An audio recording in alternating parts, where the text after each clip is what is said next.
Okay, I'm going to try to do this quick, but since I'm also holding the camera myself, I'm not too sure how I'm going to manage this.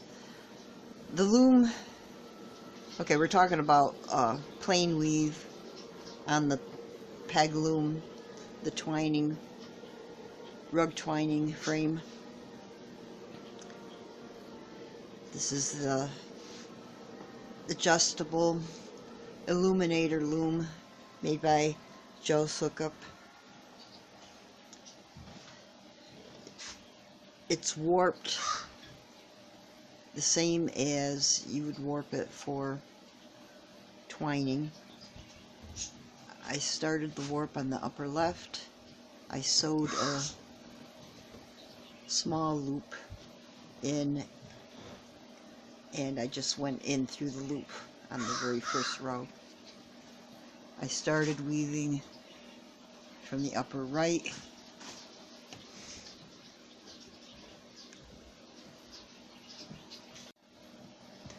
Okay, I got interrupted there for just a second, but I started the weave in the upper right,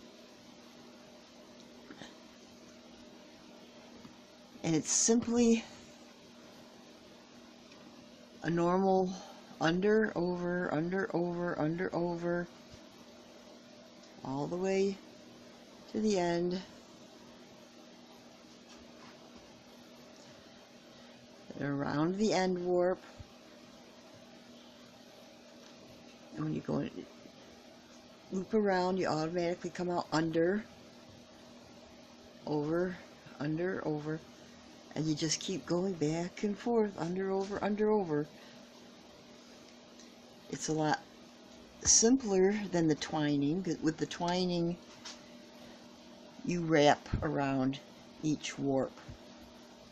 With normal straight weave, plain weave, you don't wrap. You just go under, over, under, over. It looks a little messy on the loom, especially the sides where you wrap over the temple bars. But after it's off the loom, and you can wash it, you soak it in some cold water, and lay it out to dry, or else you can just put it on the floor and use it for a while, and it'll even out a little bit eventually, but I kind of like the rustic look. Unfortunately, the camera doesn't show the colors well. It is a dark forest green with a dark cranberry.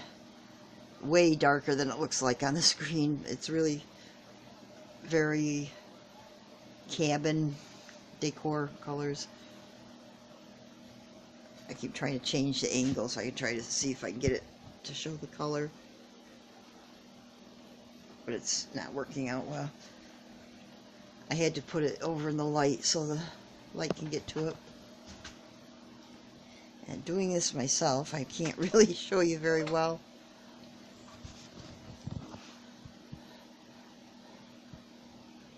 But I'll go with my fingers under, over, under, over, under, and then pull the weft through.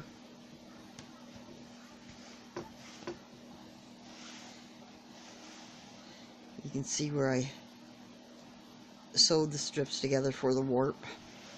A little bit of colored marker on there covers it up if it didn't come out right. I've been trying to just twist them under.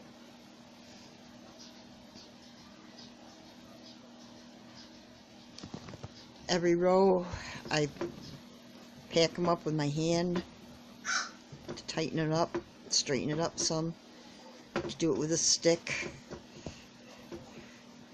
or you can do it with the scissors.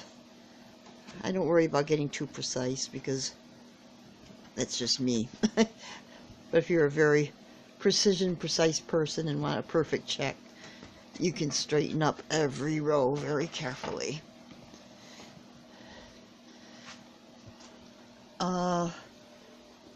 This loose end here where I started, when it comes off the loom, this will just be wrapped to the back, and I can weave it in on the back side and take a couple stitches to secure it. The same with the bottom, and the bottom of the warp is loose here too. And that will come up behind it, and I'll stitch it in place.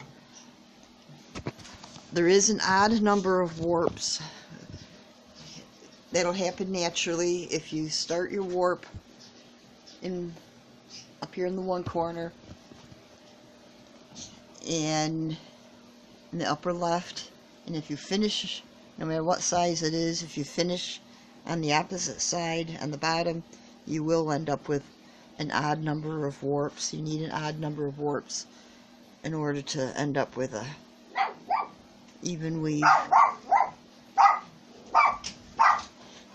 And sorry about that, the dog's yapping. When it comes to the end, it doesn't matter which end. I'll try to end up on this side just so I don't have loose ends to finish up on, both on the same corner. But if I run out of space and end up finishing on this side, that's fine too. If I can find another way to hold the camera, I can show you the in and out weave in another section, but it's so simple, you really don't need to. It's just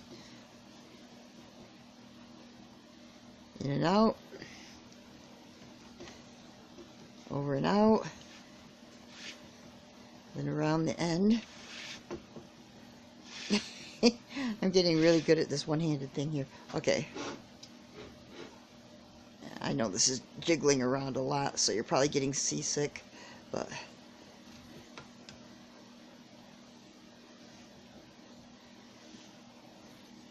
and since I looped around the temple bar on the side, it's going to go naturally. It's going to come out so that it's going in and out on the other row the same.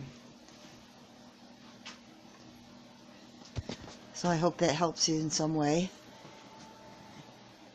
And one of these days, if it's needed, I'll try to do another video where the light's better and where I can get my camera on a stand.